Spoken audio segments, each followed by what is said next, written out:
Ya estamos de regreso en Masa Crítica en Iquique Televisión. Antes de irnos a la pausa, le preguntamos a José Oñate por el tema del food. Cierto que hay tanta controversia respecto de esto. Algunos dicen que ya era hora que se acabara y otros señalan que va a ser pésimo, digamos, para el tema de la inversión. Va a haber un frenazo a la inversión, dicen algunos, en nuestro país. Bueno, en primer lugar yo creo que hay que explicarle al televidente qué es el FUT. El FUT es un Fondo de Utilidades Tributarias. Esto se crea después de la crisis de los 80, cuando Chile, todos sabemos, estaba fuera de los mercados y nadie traía dinero al país para invertir. Se crea el año 84 el Fondo de Utilidades Tributarias. ¿En qué consiste? En que la empresa se le grava con un impuesto, ¿sí? Y ese impuesto lo paga la empresa, que es en promedio un 20%. Y el accionista o el socio de la empresa tributa sobre lo retirado efectivamente. Si la empresa generaba 100 millones de utilidad, la empresa pagaba un impuesto de 20 millones, ese impuesto quedaba ahí como un crédito a retiros futuros. Y eso ha generado que las empresas pudieran reinvertir, usar ese dinero, y la reinversión podía ser retirando dinero o retirando activos, que podrían ser equipos, maquinaria, tecnología, para crear nuevas empresas. Una fuente de financiamiento para las empresas. Hoy día la ley cambia, ¿no es cierto? Y paralelamente la tasa del global complementario es de un 40%.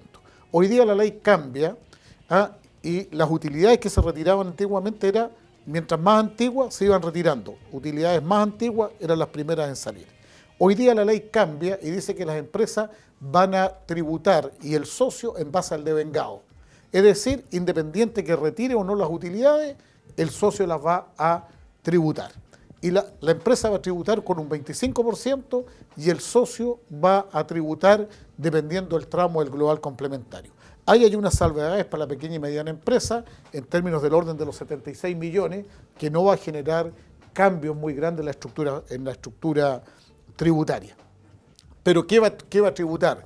Va a tributar el impuesto que se genera este año. Eso es gradual también, ¿no? Y el FUT acumulado, que es la pregunta, va a quedar ahí.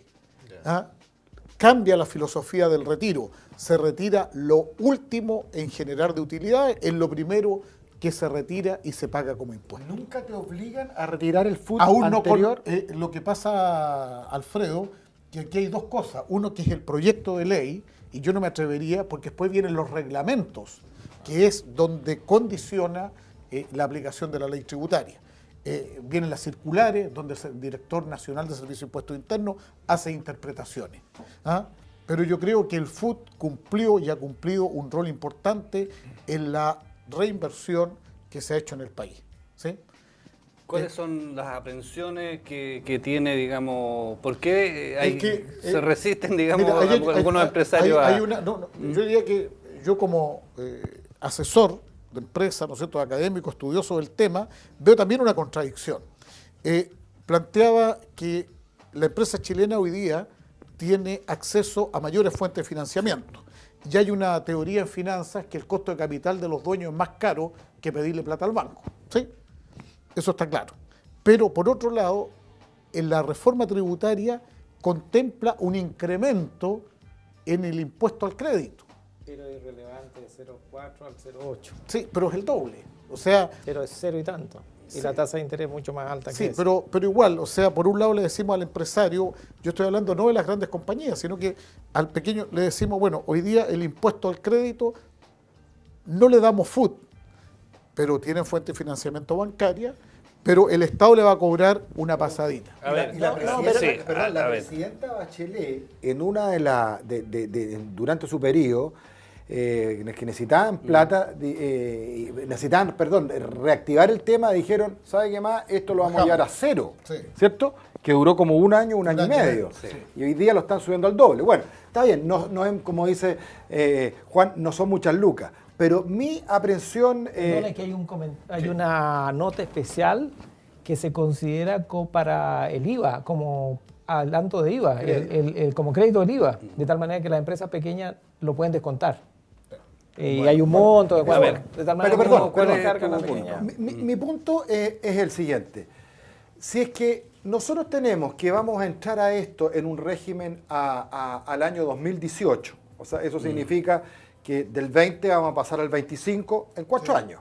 Este año va a ser a lo mejor un 22%, 23, 24, 25, y el otro vamos a bajar de 40, 38, 37, 36, 35. Pues yo creo que por ahí más o menos va a ir la cosa. Entonces, vamos a tener hoy día que tenemos 20 y 40, vamos a tener 25 y 35. Pero al final, el empresario, sobre las utilidades ya que tenga del último año, va a tener que sacar y va a tener que pagar el 35 sí o sí. Porque va a caer siempre en el tramo y es más, le cobran ese 10% de diferencia. El 25 lo paga por la empresa y el resto lo paga por el otro lado. Ahora, ustedes podrán decir, bueno, ¿qué tengo que ver yo? Bueno, los pymes también mueven esto y estoy hablando de las empresas de repente que son chiquititas. A mí en la Corfo me tocó trabajar con mucha gente, microempresarios, que a través del tiempo se pasó a pequeños empresarios y con el tiempo son medianos empresarios y hoy día tienen 100, 150, hasta 200 personas. Entonces, ahí hay que cuidar de que ese empresario que ha ido creciendo a través del tiempo vuelva a reinvertir las plata y no sabemos el comportamiento que va a tener con este tema del food. Por eso, esta es una ley que en el Congreso hay que debatirla y debatirla muy bien. No, como lo he escuchado yo y ya lo dije, algunos señores parlamentarios, diputados en la Comisión de Hacienda que quieren pasar esto y hacerlo lo más rápido posible. Esa no es la manera de legislar en este país. Juan. Sí, en todo caso yo diría que no hay que magnificar el efecto sobre las empresas pequeñas. Ahora, si uno tiene utilidades de una empresa pequeña de 6 millones de pesos al mes, yo diría que recién en ese momento o sobre 6 podría afectarle la reforma tributaria. Si no, no le va a afectar porque no le sube la tasa.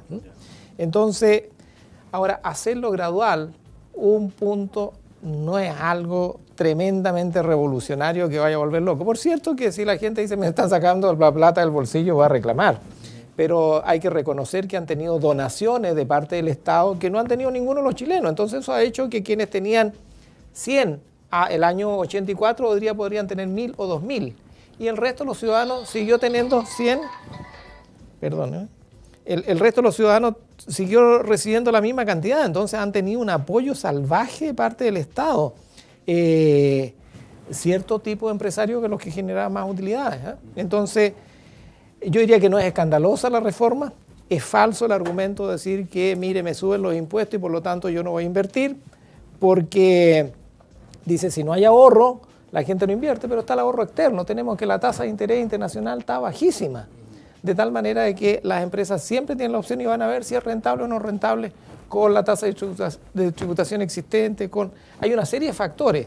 La estabilidad política en este país es muy importante. El hecho que haya infraestructura, que funcionen los servicios, que el país está abierto al comercio exterior. Hay una serie de garantías que tiene este país de tal manera que muchas empresas van a querer seguir invirtiendo. Entonces, no nos aterroricemos con esto de que porque sube la tasa de interés no hay... Y de los contadores. Hay un tema que ahí tú lo puedes explicar mejor. Sí, hay un tema re interesante. Pero antes de pasar a eso, me gustaría este tema de la estabilidad política que dice Juan Morales, digamos, la importancia que cómo lo ves tú, Omar. Yo creo que el gobierno debería de apuntar en su discurso no solamente al tema de la reforma, sino que hacer énfasis en que la reforma es un mecanismo no solamente para financiar la reforma educacional, sino que, insisto, en el punto de mejorar la redistribución del ingreso. Ese es el debe de la sociedad chilena.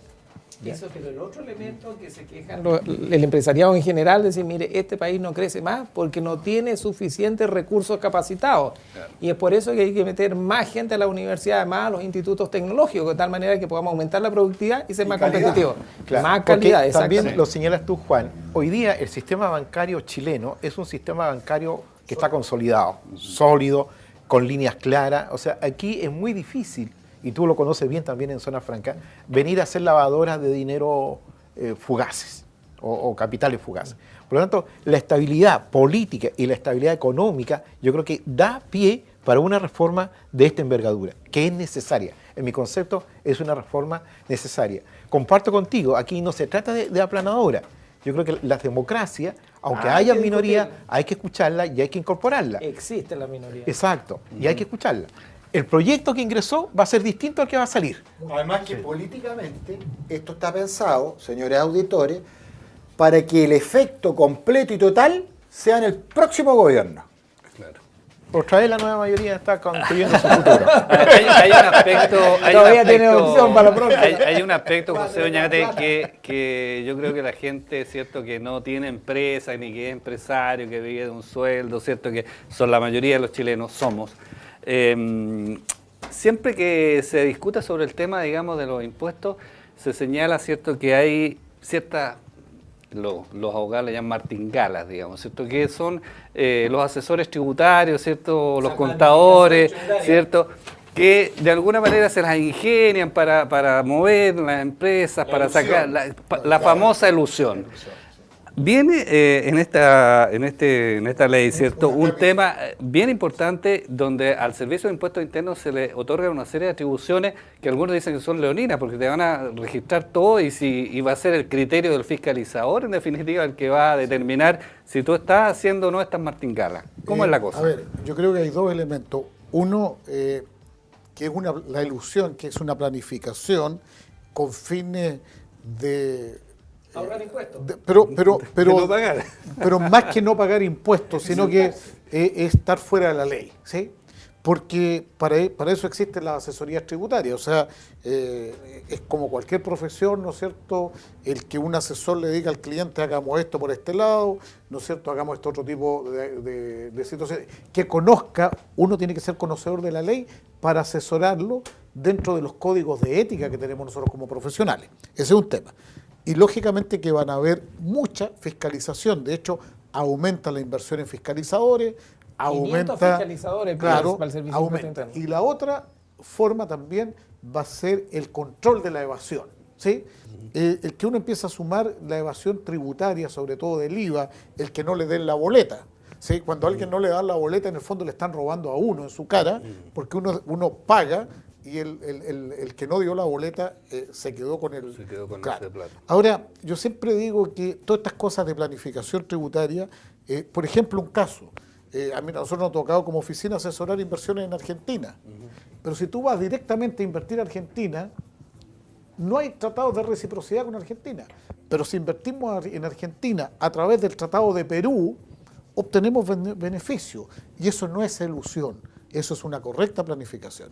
Ahora, lo que plantea la legislación es que nosotros saquemos plata de Chile, la llevemos al extranjero y la ingresemos a Chile como inversión extranjera, que es otra materia. Esas son otras materias, ¿no es cierto? Yo creo que ahí la fiscalización y los poderes... Pero vámonos a lo cotidiano. Por ejemplo, van a meterse también en las tarjetas de crédito. Sí, bueno. Entonces... las compras online. Yo tengo algunos amigos que se portan mal, no vayan más con su tarjeta de crédito, vayan con cash en la mano para portarse mal, porque si no, cargan a la empresa. los van a pillar. ¿Qué significa que te van a revisar todo lo que tú Bueno, compraste? claro, pues eso, Ya, bueno, eso es lo que está ya. diciendo. Muchas empresas compran todos los bienes de su casa Ya. y se lo cargan a la empresa. Pero eso es ilusión. A ver, Claro. Juan.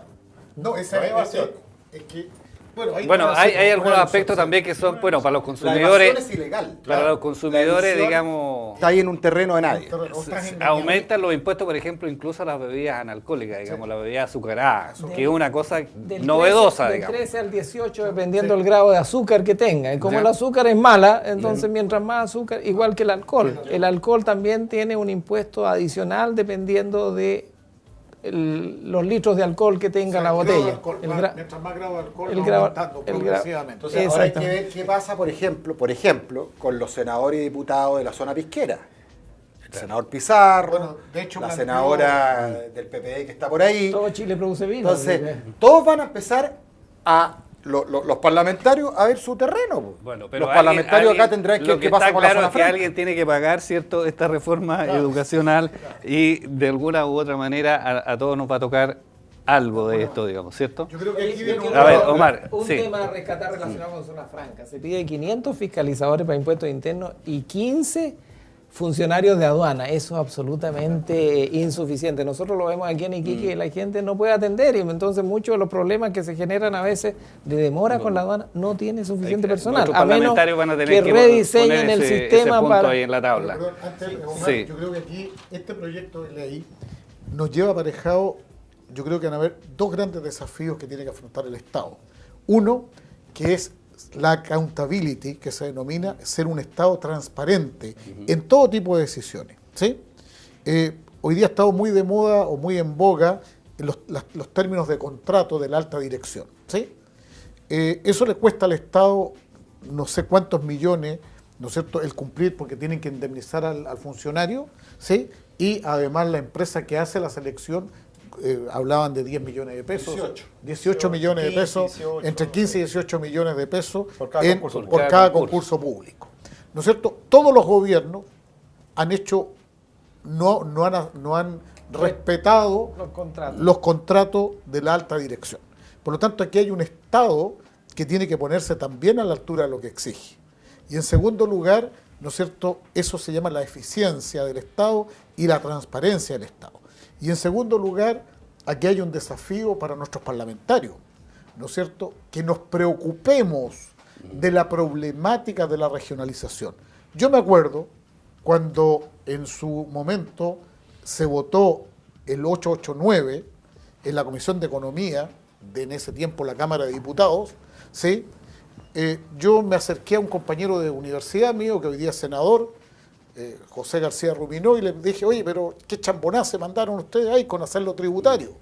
Y la respuesta del momento me dice, ¿y qué me importa? Me dice, si tus diputados de la región no asistieron de la época. Ya. Bueno, buen punto. Nos queda nada más un minuto. Yo les voy a pedir a Omar, te voy a citar.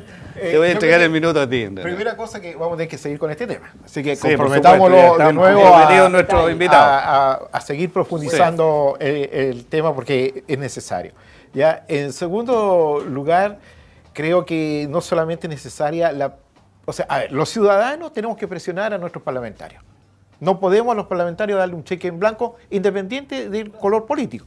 Y aquí la universidad, José, y los centros de estudio tienen una presión que ejercer sobre la autoridad política. Y lo mismo el sector empresarial. A la autoridad política no se le puede dejar sola. Hay que ir con ello. Dos cositas. Una grosería que una vez un senador, y ya afortunadamente ya no es senador, dijo en esta región a mucha gente que había votado por él o lo había apoyado, dijo, yo a usted no lo necesito porque fue elegido por 8 años. Sí. Así de cara dura fue de decirle... Así que ese es un tema que hay que exigirle permanentemente a los parlamentarios. O sea, ojo, se abre el debate sobre la reforma tributaria, vamos a tener que debatir sobre la reforma educacional y también vamos a tener que debatir sobre la reforma a la Constitución. Bueno, que la dirección no es un organismo tan santo. Todos sabemos que no es ni tan objetivo ni tan transparente y que se elige de acuerdo al color político del gobierno. Entonces, las ternas son bastante manejadas, así que entonces no es algo tan... Dejémoslo así y no nos gastemos para que pagamos los headhunters. Claro, estamos derrochando los recursos. Tenemos que terminar, señores. Muchas gracias. Ha sido un programa muy interesante. Sí, los vamos a invitar, por supuesto, a un nuevo programa. Hay mucho que conversar. Revisamos como 2 hojas nomás de las 275, la inspiración. José Oñate, muchas gracias, Alfredo Montillo, Juan Morales, gracias por habernos acompañado en este programa. Omar William, como siempre, un agrado de estar acá. Masa Crítica en Iquique Televisión, nos reencontramos la próxima semana en este mismo horario.